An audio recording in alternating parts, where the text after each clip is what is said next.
नमस्कार मित्रों, मैं प्रशांत राय शायर एक नई कविता शांत घटना के साथ आपसे मिलने आया हूँ। ये कविता मेरे ही जीवन पर आधारित है। एक ऐसा बदलाव जिसके बाद मैंने कविताओं को लिखना शुरू किया। और सच बताऊं तो कविता का अंतिम पड़ाव चल रहा है। तो जितनी भी कविताएं अब आएंगी सारी मेरे लिए खास होंगी और आपके लिए खास मैं बना दूंगा। तो आज की कविता मैं उसी हिसाब से पढ़ूंगा। मैं जब एकांत बैठता हूँ तब मैं शब्द सोचता हूँ। कुछ कविताओं को लिखकर बस मैं अपना कलम तोड़ता हूँ। मैं जब मुड़कर देखता हूँ अतीत अपना, आंखों में आंसू लेकर बस परिवर्तन खोजता हूँ। मन में चल रहे लाख गलत ख्याल जिसको अंजाम देने से खुद को रोज रोकता हूँ। अभी तक मन की बात कह रहा हूँ इस कलम के सहारे, तो सोचा फिर से कष्ट दूं इसको। लिखूं मैं कुछ अपने बारे, जो मुकम्मल करने चला था बस वो मेरा एक सपना। जब सारे चेहरे अपने लगे थे पर मिला ना कोई अपना। आज मैं सच में आजाद कर विचार बताऊंगा, शायर बनने की एक शांत घटना। बदमाश एक लड़का था लेकिन थोड़ा नादान भी था, जिसको पूरे स्कूल में एक अलग पहचान भी था। शायद तब समझ कम थी, सपनों का अरमान भी था।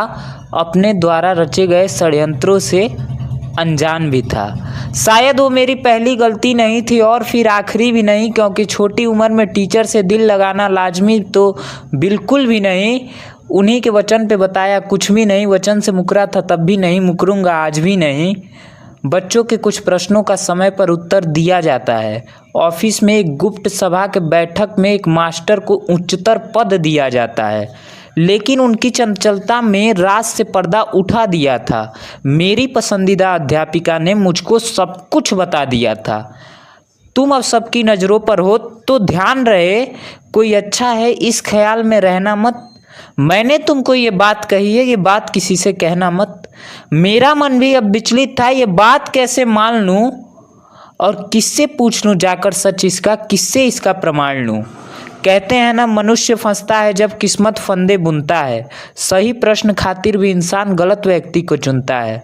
शायद मन की बेचैनी ने धैर्य से उस दिन परीक्षा खूब लिया था। मैंने भी हिम्मत जुटाकर ये प्रश्न एक अध्यापक से पूछ लिया था। ये बात इतनी बढ़ जाएगी मुझे इतनी संभावना बिल्कुल भी नहीं थी। उनके मन को ठेस पहुंचाने की मेरी भावना बिल्कुल भी नहीं थी। मेरे द्वारा शुरू युद्ध को मैं ही अंजाम पर ख़त्म करता। वो एक बार कह देते तो मैं माफ़ी मांगकर ख़त्म करता। अगर परिस्थिति विपरीत है तो क्या होता है नियत साफ। उनको भी तो एक मौका चाहिए था मेरे खिलाफ। हर दिन के भांति मेरे द्वारा ही उस दिन प्रार्थना का अंत कराया जाता है। फिर माइक में एक आवाज़ गूंजती है, मुझे ऑफिस में बुलाया जाता है। फिर सारे अध्यापक अध्यापिका दिखते हैं एक प्रांत सभा में, जहां मैं भी बस चुपचाप गलती पूछ रहा था शांत सभा में। मुझे भी अपने गुनाहों पर एतबार रहा था। हर मौजूद शख्स वहां पर मुझे दूल्हे के भांति निहार रहा था। घड़ी का काटा 1 घंटा बीत गया, मैं अभी भी विचार से जूझ रहा हूँ। गलती क्या है, क्यों खड़ा हूँ मैं, अभी भी ये सवाल पूछ रहा हूँ। फिर नाराज अध्यापक आते हैं उस सभा में मुझको मेरी गलती बताने। मैंने उनके दिल को गहरा घाव दिया है ये बात सबको समझाने। सब गुस्से में चीख रहे थे, सबका सवाल बताओ पता कैसे चला था। मैं भी अपने वचन पर अड़ा था, अब भी मैं चुपचाप खड़ा था। तब ज्ञान का अंश नहीं था, ये सब एक रचा षड्यंत्र है मुझ पर। पैर मेरे दुख रहे थे, मेरे एकटक चेहरे देख रहा था आंखों में आंसू भरकर। यह अचानक का परिवर्तन कैसा है, कल तक तो बेटे जैसा रखते थे। ये आज इतनी कमियां हैं मुझ में, ये कल तक तारीफ करते नहीं थकते थे। तुम बेवकूफ़ हो, बेहया हो, अध्यापक का मान भी नहीं रखते हो। लड़कों में अपनी पहचान छोड़कर अध्यापक के कंधे पर हाथ रखकर चलते हो।